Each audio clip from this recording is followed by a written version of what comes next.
For the wrath of Elohim is revealed from heaven against all ungodliness and unrighteousness of men, who hold the truth in unrighteousness.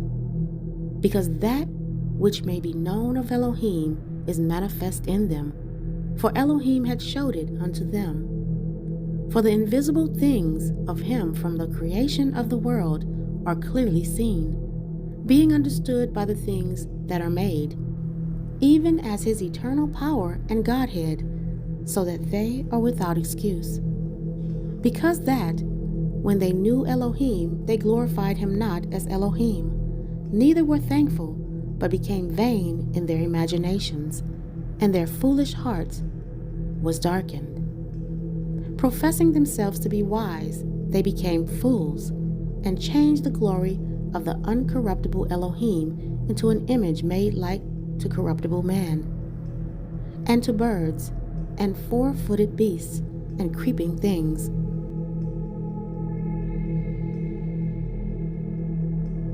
This is a very disturbing picture of how the entire world have rebelled against Yahuwah.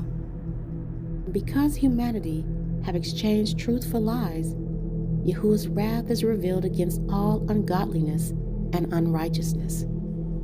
The Most High makes it very clear that it is unrighteous of them to suppress his truth, because he has made the truth so evident to us all. His invisible attributes, eternal power, and divine nature have been clearly seen through what he has made in all creation. With that being said, all of humanity is without excuse, meaning there is absolutely no reason for us to exchange Yahuwah's truth for a lie. We are without excuse. The Most High has made all aspects of who he is evident to all humanity, making it impossible to deny that he exists. Because what can be known about Yahuwah is plain for us to see. His eternal power and his divine nature can clearly be seen in what he has created. If you truly want to see Yahuwah, look at all that he has made. In Job 12, verses 7 through 9, it reads, "But ask now the beasts, and they shall teach thee, and the fowls of the air, and they shall tell thee. Or speak to the earth, and it shall teach thee, and the fishes of the sea shall declare unto thee. Who know not in all these that the hand of Yahuwah had wrought this?" When we see the birds of the air, the beast, the fish of the sea, and even the earth, they can all teach us about who created them. The truth is not far off. We can see the invisible Elohim in all that he has created. Psalms chapter 8, starting at verse 1, reads, "O Yahuwah, our Master, how excellent is thy name in all the earth, who has set thy glory above the heavens. Out of the mouth of babes and sucklings hast thou ordained strength because of thine enemies, that thou might still the enemy and the avenger. When I consider the heavens, the work of thy fingers, the moon and the stars, which thou hast ordained." Now, even though the Most High is not identical to what he has made, we know that he does communicate with us through nature. He shows us the revelation of his power and majesty day after day and night after night. And this is how we know that the Most High truly exists. Even though it's nonverbal, we can see it with our eyes. The scope of his testimony is worldwide, meaning all people everywhere have access to his testimony and revelation. And since what we all can see is a non-verbal form of communication, there is no language barrier. All people in every language are able to comprehend this from Elohim, as he continually reveals himself to all people upon the face of this earth. It's quite amazing The shining of the sun in the sky gives testimony to the existence of Elohim. Just like the sun, the existence of Elohim is obvious to all. Nothing can hide from the sun, and no one can hide from Elohim. The heathens can't hide the existence of Yahuwah because the truth is there for everyone to see. You see, what needs to be understood is that if Yahuwah created all things, then that means he controls all things. Well, you might be wondering, a God full of such light and glory, how could he create darkness and evil? Well, this is what Isaiah chapter 45 verses 6 through 7 says, that they may know from the rising of the sun and from the west that there is none beside me. I am Yahuwah, and there is none else. I form the light and create darkness. I make peace and create evil. I, Yahuwah, do all these things. Humans are the only part of Yahuwah's creation that is continually out of order, disobedient, and in denial of his power and majesty. And now, because the truth have been exchanged for lies, there needs to be a great reset. And those of you who still believe what your secular church is teaching you, that there's going to be a rapture before the tribulation times, you have been lied to.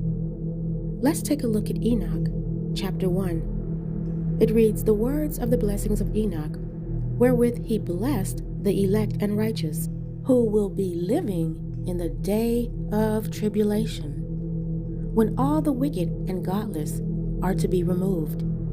And he took up his parable and said, Enoch, a righteous man, whose eyes were opened by Elohim, saw the vision of the Holy One in the heavens, which the angel showed me, and from them I heard everything, and from them I understood as I saw, but not for this generation, but for a remote one, which is for to come. Concerning the elect, I said, and took up my parable concerning them. The Holy Great One will come forth from his dwelling. Just as in the days of Noah, when Yahuwah took all those people away, they were drowned, meaning they were killed. Everyone will be here to be judged, just as in the days of Noah. Matthew chapter 24 verses 37 through 39 reads, "But as the days of Noah were, so also will the coming of the Son of Man be. For as in the days before the flood, they were eating and drinking, marrying and giving in marriage, until the day that Noah entered the ark, and did not know until the flood came and took them all away, so also will the coming of the Son of Man be." You see, just as in the days of Noah, no one will be able to escape judgment. As you can clearly see in Enoch, where it says, even the elect and righteous will be living in the day of tribulation. According to the book of Enoch, there's going to be judgment for all. Let's stay in chapter 1 of Enoch, starting at verse 8, where it says, "But with the righteous he will make peace, and will protect the elect, and mercy shall be upon them, and he will make peace with them all. And behold, he cometh with 10,000s of his holy ones to execute judgment upon all, and to destroy all the ungodly, and to convict all flesh of all the works of their ungodliness, which they have ungodly committed, and all of the hard things which ungodly sinners have spoken against him." Enoch goes on to tell us why there must be a great reset, why tribulations will come upon the earth. In these next verses, Enoch explains how all of creation is obedient to Yah, except for humans. And if we really pay attention and observe everything, it's easy to see this claim. Chapter 2 reads, "Observe ye everything that takes place in the heaven, how they do not change their orbits, and the luminaries which are in the heaven, how they all rise and set in order, each in its season, and transgress not against their appointed order." Behold ye the earth, and give heed to the things which take place upon it from first to last, how steadfast they are, how none of the things upon earth change, but all the works of Elohim appear to you. Behold the summer and the winter, how the whole earth is filled with water, and clouds and dew, and rain lie upon it.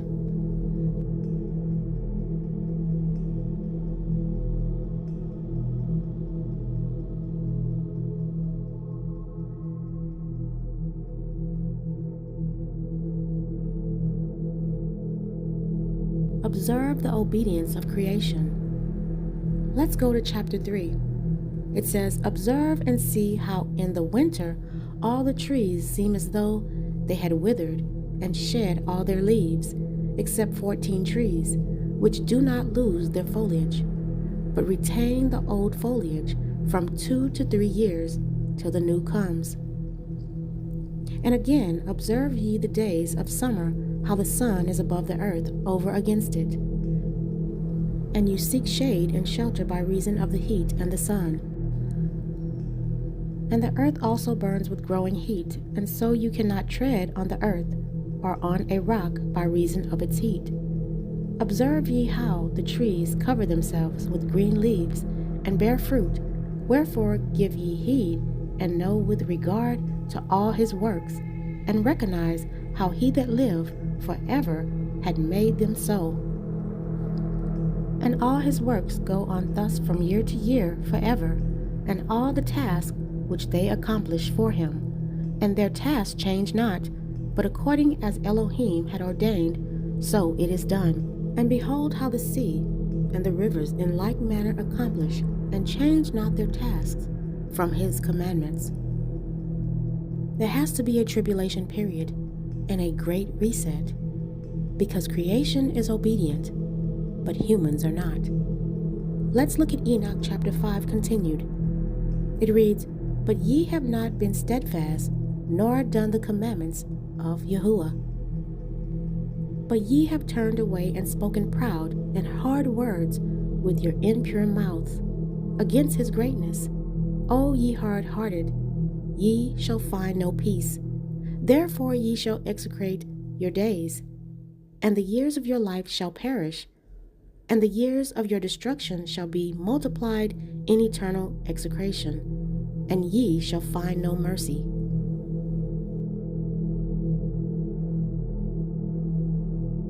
In those days ye shall make your names an eternal execration unto all righteous, and by you shall all who curse curse, and all the sinners and godless shall imprecate by you, and for you the godless there shall be a curse, and all shall rejoice, and there shall be forgiveness of sins, and every mercy and peace and forbearance. There shall be salvation unto them, and goodly light. And for all of you sinners there shall be no salvation, but on you all shall abide a curse. But for the elect there shall be light and joy and peace, and they shall inherit the earth. And then there shall be bestowed upon the elect wisdom, and they shall all live and never again sin, either through ungodliness or through pride. You see, we are living in the time of tribulations, right before the return of the Hamashiach, and the powers that be know this. Why do you think they're building bunkers underground? You see, they took these books out so that you wouldn't know what's to come, but they know very well what's ahead. Let's go back to Enoch chapter 1, starting at verse 4, where it says, and the eternal Elohim will tread upon the earth, even on Mount Sinai, and appear from his camp, and appear in the strength of his might from the heaven of heavens. Listen to what the powers that be are trying to escape. Verse 5 says, and all shall be smitten with fear, and the watchers shall quake, and great fear and trembling shall seize them unto the ends of the earth. And the high mountains shall be shaken, and the high hills shall be made low, and shall melt like wax before the flame. You see, because the church teach that the tribulation period is somewhere in the far future, the Hamashiach is going to return like a thief in the night, just as in the days of Noah. They were not expecting the flood to take them all away. The Most High said to observe the heavens. These eclipses and blood moons are signs of the times. Let's look and see if we're truly living in the time of tribulations currently. This is the Judgment and Salvation, the book of the Apocalypse of Abraham, chapter 29, verses 14 through 21, and it reads, "In the close of the 12th hour, in the season of the age of impiety, before the age of justice will start to grow, my judgment will come upon the heathen who have acted wickedly through the people of your seed, who have been set apart for me. In those days I shall bring upon all earthly creation 10 plagues through evil and disease and the groaning of the bitterness of their soul. As I shall bring upon the generations of men who are on the earth, because of the anger and the corruption of their deeds, with which they provoke me. And then from your seed will the righteous men be left, kept by me by number, hasting in the glory of my name to the place prepared beforehand for them, which you saw deserted in the picture. And they will live, being sustained by the sacrifices and the offerings of justice and the truth in the age of justice. And they will rejoice over me forever, and they will destroy those who have destroyed them, and they will rebuke those who have rebuked them by mockery, and those who spit on their faces will be rebuked by me. When they will see me joyfully rejoicing with my people and receiving those who return to me in repentance. See, Abraham, what you have seen, and hear what you have heard, and know what you have known. Go to your lot, and behold, I am with you forever." You see, the heathens took these books out and brainwashed us into thinking that they're not part of our scriptures.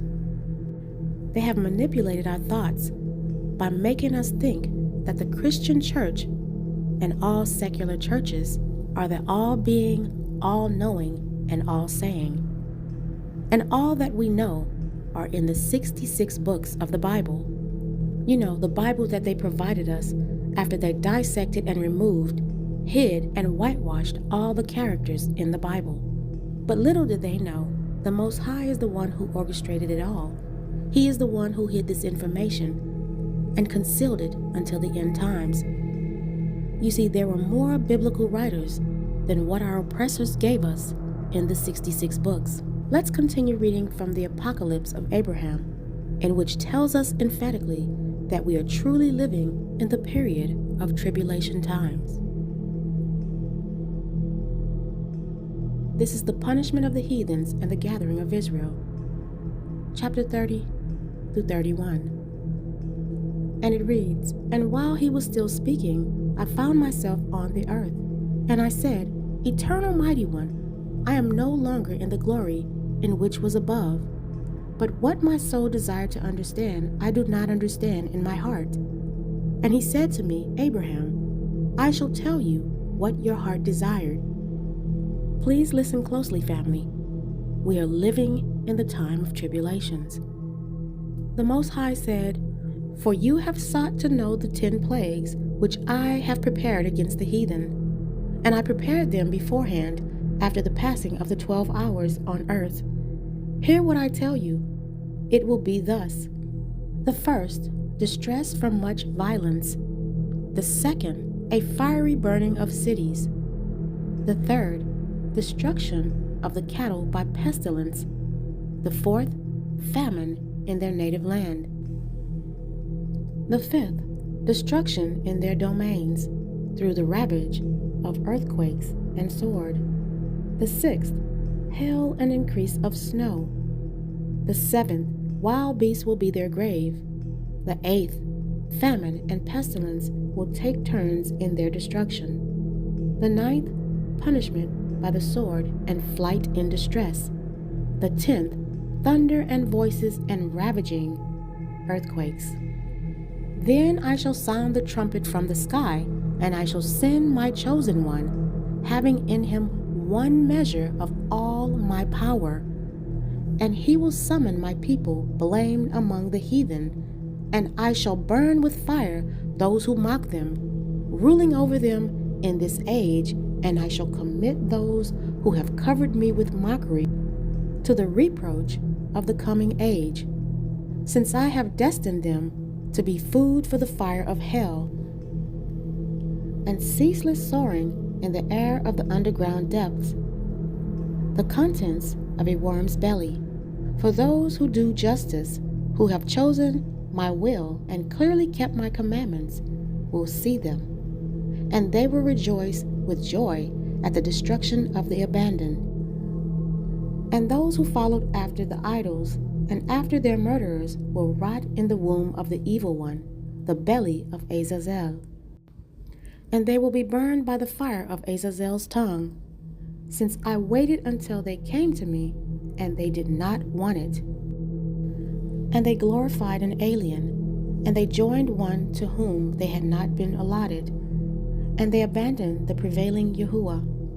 Therefore, hear Abraham, and see, behold, your seventh generation will go with you, and they will go out into an alien land, and they will be enslaved and distressed for about 1 hour of the impious age, and of the people whom they will serve, I am the judge.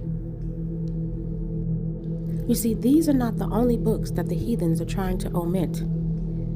They're trying to do away with the so-called Old Testament so that they will not have to deal with the Elohim of wrath. With that being said, I hope you all know that the New Testament mirrors the Old Testament. The same Israelites in the Old Testament are the same Israelites in the New. And the Elohim of the Old Testament is the same Elohim of the New. And since the New Testament is a mirror of the Old, there were 10 plagues sent in ancient Egypt. And for today, I want to put the attention on what we can learn from those 10 plagues. These plagues are critical to the story because without them, Pharaoh would not have let the Israelites go. Those 10 plagues were ultimately the reason that the Israelites ended up being set free and delivered from Egyptian bondage. And just like in the first Exodus, when Yahuwah sent all the plagues upon the Egyptians, he's going to send plagues upon the earth in modern-day Egypt. It's like in the first Exodus, when the Most High sent all those plagues, but it wasn't until that last plague of death that Pharaoh let the Israelites go free. Shall it be in this modern-day Egypt? Be many fearful sights and plagues to come upon this earth, but it won't be until that last great plague that the kings of the earth release the Israelites from bondage. This concludes my video. Please leave a comment and let me know what you think. Do you believe that we're living in tribulation times? Whether you do or not, it's very evident that darkness has covered this earth. May the Most High bless you and keep you and your family safe in this hour. And until my next video, Shalom.